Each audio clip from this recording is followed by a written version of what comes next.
1513, a disgraced Florentine diplomat wrote a short treatise while in political exile. He was not writing about chess. He was not writing about poker. He was writing about power, its nature, its acquisition, and above all, its preservation in environments where the rules are written by those who already hold it. Niccolò Machiavelli understood something that most people prefer not to acknowledge, that beneath the language of fairness, of merit, of good fortune shared generously among the deserving, there is a different reality operating. The reality of force and cunning, the reality of the prince, who survives not because the stars favored him, but because he understood the terrain of conflict better than every opponent who came for his position. The poker table is that terrain, not a card game, not a recreational pastime, a miniature state in a condition of perpetual war, where every player who sits down is simultaneously a potential ally, a current adversary, and a future victim. The chips represent resources. The positions represent political territory. The betting patterns represent military movements. And the player who does not understand this, who sits down thinking they are playing a game of probability and pattern recognition against neutral agents making logical decisions, is not a prince.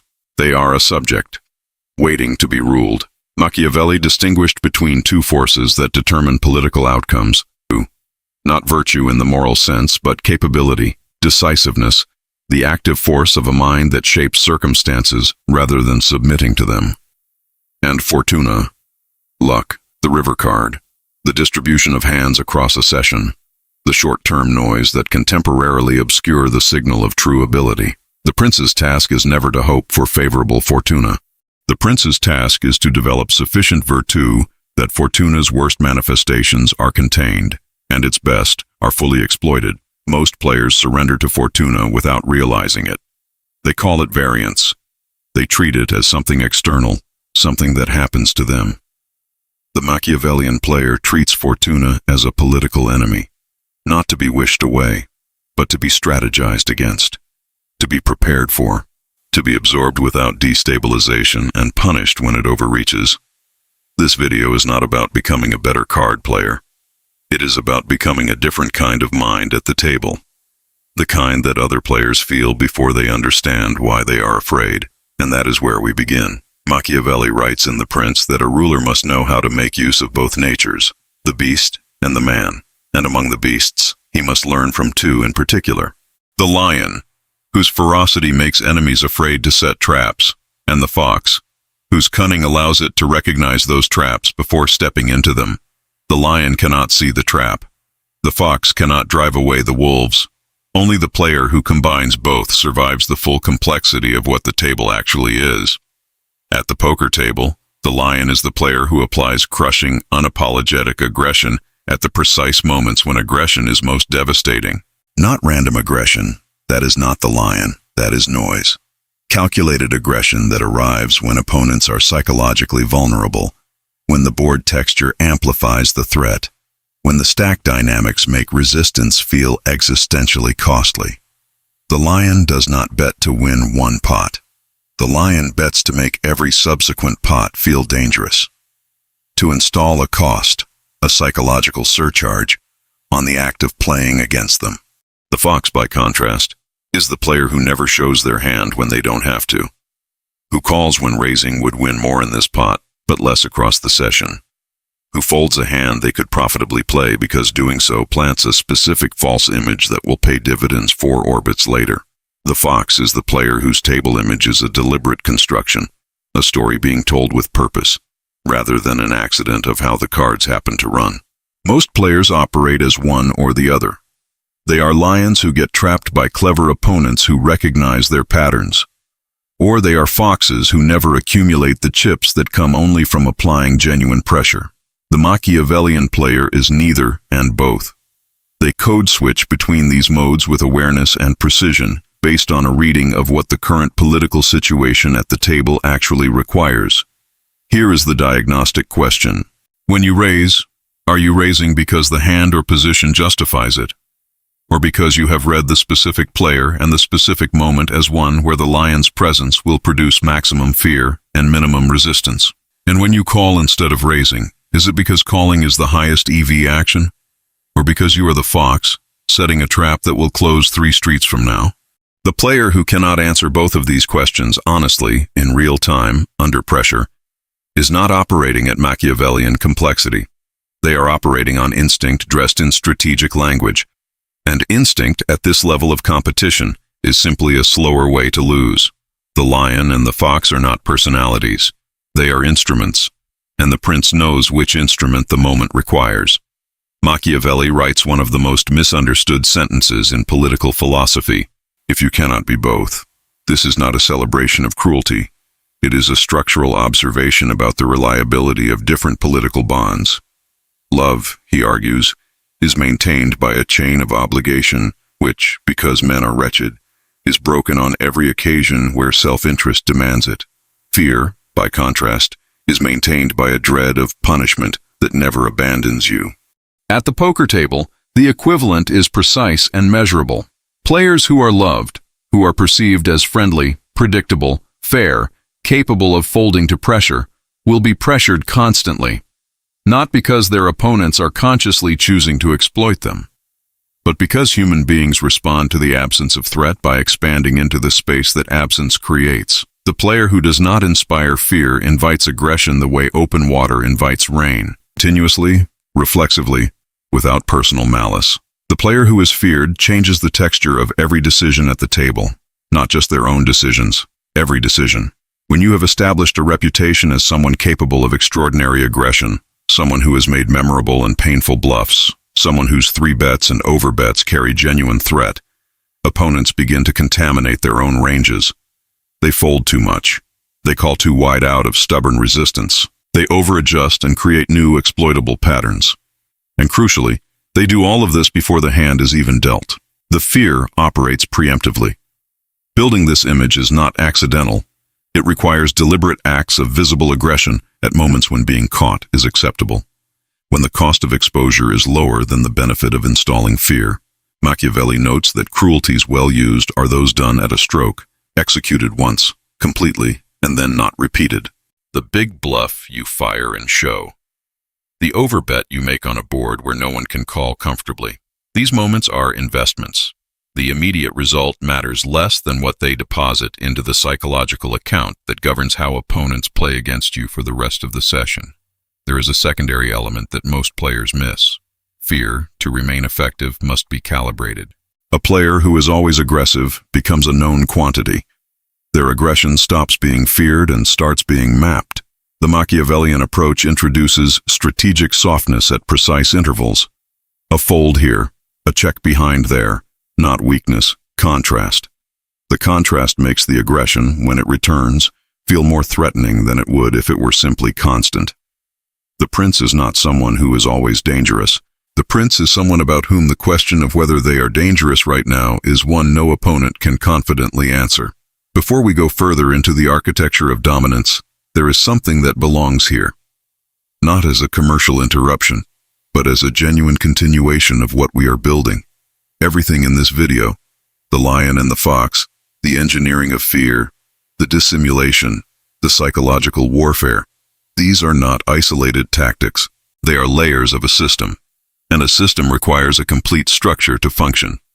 Individual ideas without a framework are the equivalent of knowing that the prince must be both strong and cunning, without understanding the full political philosophy that makes those qualities coherent and deployable. The Mind of a Grinder complete collection is 10 books, not 10 collections of tips. 10 systematic explorations of what a serious player needs to think, to feel, to execute, and to endure to operate at the level this video describes. Strategy, psychology, mental game, decision-making under pressure, the emotional discipline required to apply Machiavellian tactics consistently over an entire session and an entire career. The complete arsenal. $29.90 for all 10. This is the launch price. The price that exists during the window when the collection is being introduced to the market. A window that closes, as all political windows close, on its own schedule and without negotiation.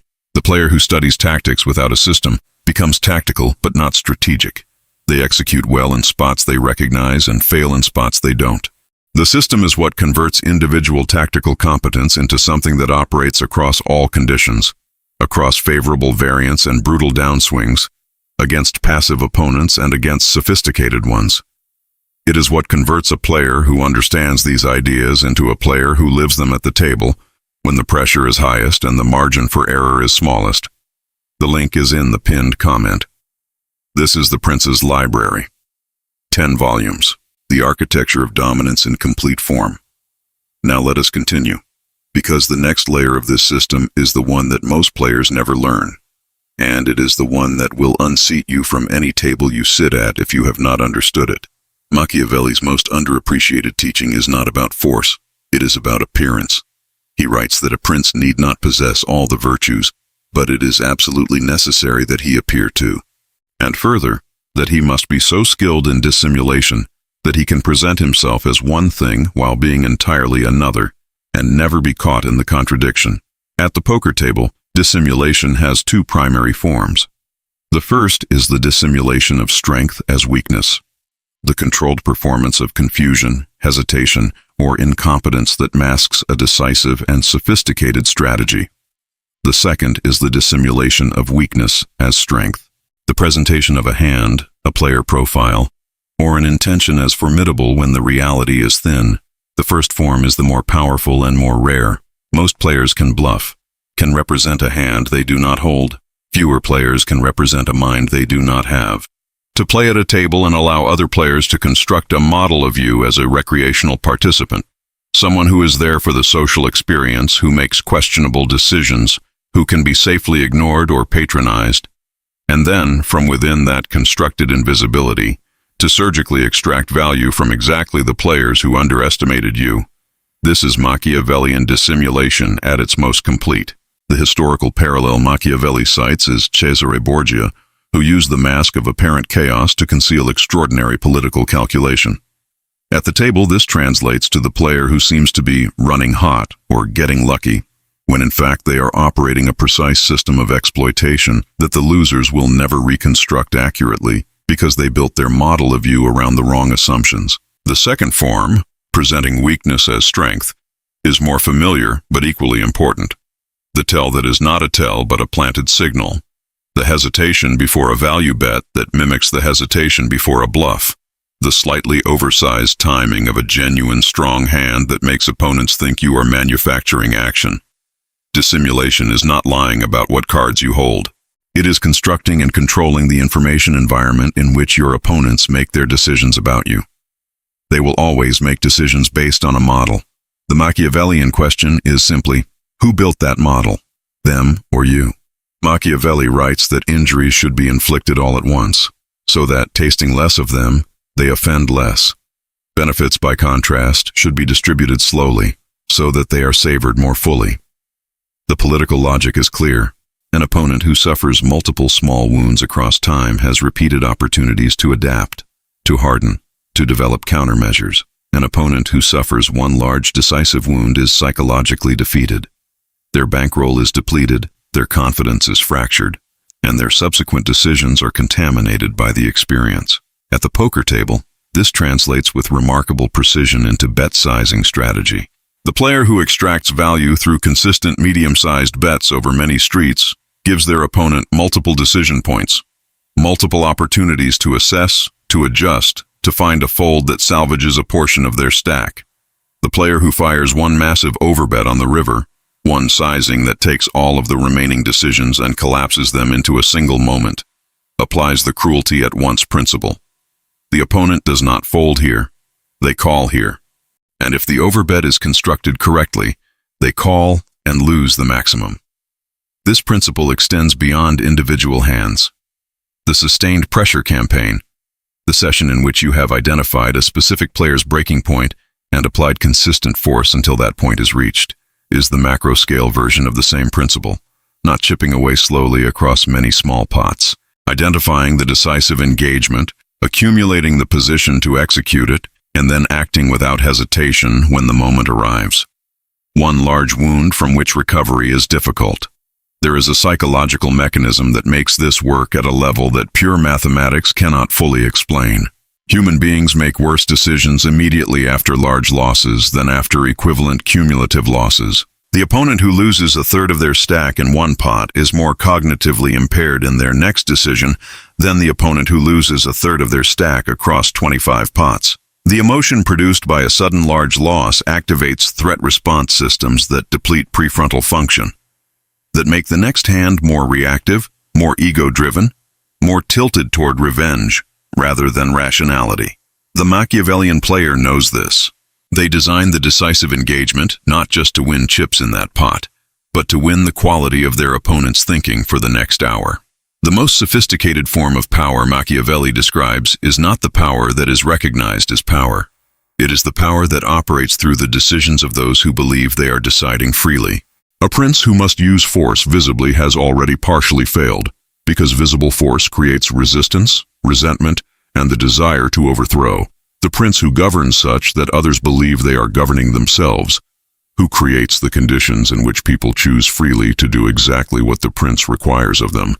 This prince has achieved something qualitatively different, something more durable and more total. At the poker table, this is the player who dictates the pace, the sizing, the narrative of every hand, without ever appearing to dictate anything. The player who checks when their opponent wants them to bet, so the opponent bets, and then raises. The player who calls when their opponent wants them to fold, so the opponent fires a second barrel, and then raises. The player whose entire session is constructed as a controlled environment in which opponents make decisions that feel free and autonomous, but are actually guided by a framework the controlling player built for exactly this purpose. The mechanism is information management. Every action you take gives your opponents information, and that information shapes their model of you, which shapes their decisions. The Machiavellian player manages this information deliberately, in two directions. First, they release information that is designed to produce a specific false model. The hesitation that suggests weakness, the quick call that suggests a draw, the fold that suggests a range narrower than it actually is. Second, they withhold information that would allow opponents to update their model accurately, by mixing strategies in spots where the pure EV play would be to act consistently. The deepest form of this manipulation is the opponent who adjusts to you incorrectly, who has constructed a model of your play based on the false information you released, and who now makes systematic errors based on that model. Errors that compound across the session as they continue to trust a picture of you that you painted specifically to mislead. They believe they are making good reads. They are just reading a performance. Machiavelli distinguishes between the prince who is destroyed by Fortuna and the prince who uses it. He writes that he has often thought that the reason why men succeed or fail is due to their ability to conform to the times. The prince who cannot change with the times, who clings to a strategy that worked previously when the environment has shifted, is always, eventually, defeated, not by enemies more powerful than him, by his own rigidity in a world that does not stop moving. At the poker table, Fortuna is variance, the distribution of card outcomes across a session that can produce short-term results that do not reflect the quality of play. And the player who is destroyed by variance is not destroyed by bad cards. They are destroyed by the psychological response to bad cards, by the narrowing of thinking that comes from running below expectation, by the desperation plays that compound losses, by the emotional contamination that turns a losing session into a catastrophic one. The Machiavellian discipline regarding Fortuna begins before the session starts. It begins with the understanding that every session will contain moments that are structurally unfair, moments where the correct decision loses, where the dominant range is behind, where the mathematical edge produces the wrong outcome. These moments are not aberrations, they are permanent features of the terrain. Treating them as aberrations, as injustices that require emotional processing, is the behavior of a subject. The prince acknowledges them, absorbs them without destabilization, and continues executing. The practical implication is a pre-session commitment to process over outcome that is not aspirational, but architectural. Not I will try to stay calm when I run badly, but I have designed my thinking process to be robust against variance before I sit down, so that when it arrives, the response is automatic, rather than effortful. The distinction matters because effortful emotional regulation under pressure fails exactly when it is most needed. Architectural emotional regulation, the kind built into your decision-making structure before the pressure arrives, does not.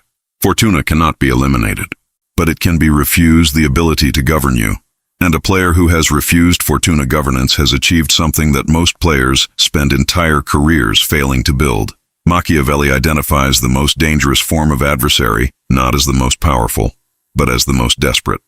The player whose position is fully secure does not need to take extraordinary risks.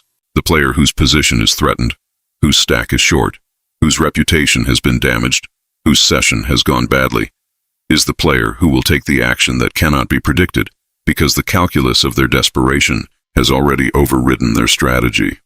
Understanding the psychology of opponents at the table is not about reading hands. Reading hands is arithmetic. Understanding psychology is architecture. It is the construction of a complete model of how a specific human being responds to specific pressures, and then the application of exactly those pressures with precision and timing. The psychological dimension begins with observation.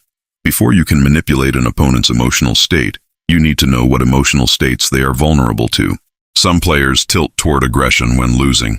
Their threat response activates and they begin over-betting, making large moves that cannot be justified by their hand strength. These players need to be isolated when they are already down. The pot that breaks them is not the one you engineer at the start of the session. It is the one you are positioned for after 2 hours of watching their frustration accumulate.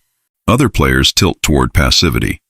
They become calling stations when they are losing, unwilling to make large folds because the sunk cost of the session makes every pot feel like a necessary recovery opportunity. These players need maximum value bets, not bluffs. Value bets because their emotional state has removed their ability to fold correctly. Their passivity is a resource that rewards the patient predator. Still others tilt toward unpredictability. They become erratic when they are frustrated, making moves that have no discernible logic. These players are the most dangerous to the underprepared opponent and the most profitable to the Machiavellian one.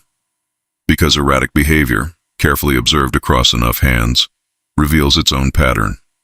A chaotic pattern, but a pattern nonetheless. And patterns can be exploited. The prince does not enter the battle against these opponents impulsively. The prince observes, maps the vulnerability, and then applies force at the precise point of weakness. Not because force is easy, because it is efficient. A prince who has secured power through exceptional means, through boldness, through unconventional action, through the kinds of moves that created his position in the first place, faces a particular danger once that position is established. The danger of becoming known, of becoming a type, of having the methods that created the position become the expectation that undermines it. Machiavelli observes that the methods which make men rise rarely allow them to remain at the top, because the characteristics that secure a new position are often incompatible with the characteristics required to maintain a settled one. The prince who cannot change is eventually overcome, not by superior force, but by the adaptation of those who have studied him long enough to predict him.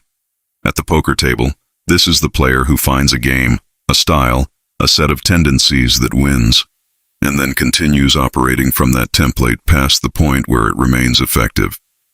The aggressive player whose aggression has been mapped, the tight player whose tightness is being exploited around, the bluffer whose bet sizes have been correlated to hand strength by attentive opponents. Power, once recognized, is power that has begun to diminish. The dynamic adaptation required is not merely changing one tactical element while keeping the overall architecture constant. It is the ability to read in real time how your current table image is being processed by the specific players in front of you, and to shift genuinely and completely into a mode that those players have not built a model for. Not as performance, as actual strategic redesign executed at speed under pressure. This requires something that most poker players underestimate: the ability to operate comfortably across multiple strategic identities, to be the aggressive three-better in one orbit and the passive flat caller in the next, not because the cards changed, but because the political situation at the table changed and a different instrument was required. To fold a hand, you could profitably play, because winning that specific pot would cost you the image adjustment you need for the 3 hands after it. The throne at the table is held by the player whose opponents are always one model behind. Machiavelli closes the prince with a call to arms. Not merely a political argument, but a moral one. In his particular sense of the word moral, he argues that the prince who frees his state from disorder who imposes structure and order on chaos through superior capability, has accomplished something that transcends personal ambition. He has become, through the exercise of Virtù against Fortuna, something larger than himself, a historical figure, a reference point for those who come after. The poker player who has internalized everything this video has described, the duality of lion and fox, the engineering of fear, the art of dissimulation, the decisive deployment of force, the manipulation of opponent perception, the emotional architecture that neutralizes variance, the psychological mapping of adversaries, the dynamic adaptation that refuses to be predicted. This player is not simply a winning player. They are a different category of competitor than the table around them has seen, not because they hold better cards, not because the variance favors them, because they have brought to a game that most people play as entertainment the full weight of a mind that has studied power, conflict, human psychology, and decision-making at the level of depth that Machiavelli demanded of the prince. And here is the legacy of that transformation. It is not the money, though the money follows. It is not the wins, though the wins accumulate. It is what the development of this level of thinking does to the person who undertakes it. Machiavellian discipline, the discipline of maintaining clear sight of reality without the distortions of sentiment, of executing correctly under conditions of extreme uncertainty, of managing your emotional state as a political resource rather than a private experience. This discipline does not stay at the table. It does not remain contained in the hours you spend on the felt. It changes how you see conflict everywhere, how you navigate pressure in every domain, how you make decisions when the information is incomplete, and the stakes are real, and no one is going to congratulate you for the quality of your process if the outcome does not go your way.